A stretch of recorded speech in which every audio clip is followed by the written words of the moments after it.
ในระหว่างวันที่25 26มิถุนายน2026กระทรวงการเงินได้จัดกองประชุมสร้างความเข้มแข็งเวียกงานการสร้างแผนงบประมาณแห่งรัฐติดพันกับบทบาทยิงทรายให้แก่พนักงานแขนงการเงินอยู่บางแขวงภาคกลางภาคใต้และนักศึกษาที่สถาบันเศรษฐกิจการเงินสาขาภาคใต้ที่แขวงจำปาสักโดยการเป็นประธานของทานนางนวลละอองธรรมวงศ์รองหัวหน้าองค์การกระทรวงการเงินมีบรรดาทานคณะกรรมาธิการเพื่อความก้าวหน้าของแม่หญิงและแม่เด็กกระทรวงการเงินและผู้ต่างหน้าจากแผนกการเงินแขวงคำมวลสวรรณเขตและแผนกการเงิน4แขวงภาคใต้พร้อมด้วยนักศึกษาจากสถาบันเศรษฐกิจการเงินสาขาภาคใต้เข้าร่วมการยกระดับความรู้ความสามารถและทักษะของพนักงานแขนงการเงินในการวางแผนงบประมาณติดพันกับบทบาทความเสมอภาคยิงทรายเพื่อคุ้มครองงบประมาณแห่งรัฐให้มีประสิทธิภาพและประสิทธิผลทุกขบวนการวางแผนงบประมาณต้องคำนึงถึงผลประโยชน์และการมีส่วนร่วมของทุกภาคส่วนให้สอดคล้องกับสภาพตัวจริงในการประกอบส่วนแนวคิดด้านบทบาทยิงทราย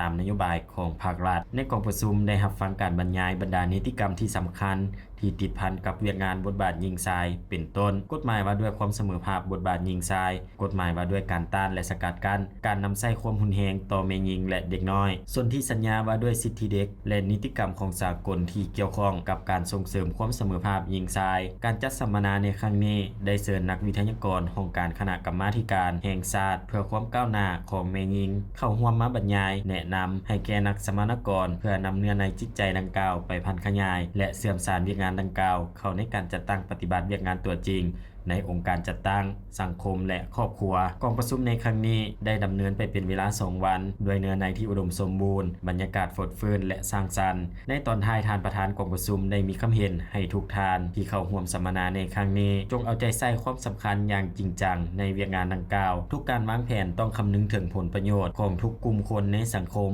และพร้อมกันตีถอยทุกรูปแบบจำแนกความเสมอภาคบทบาทยิงทรายแนใส่เสื่อมสารสิทธิเสมอภาคความเที่ยงธรรมความยุติธรรมเข้าในการจัดตั้งปฏิบัติในทุกเวียกงานอย่างเป็นรูปธรรม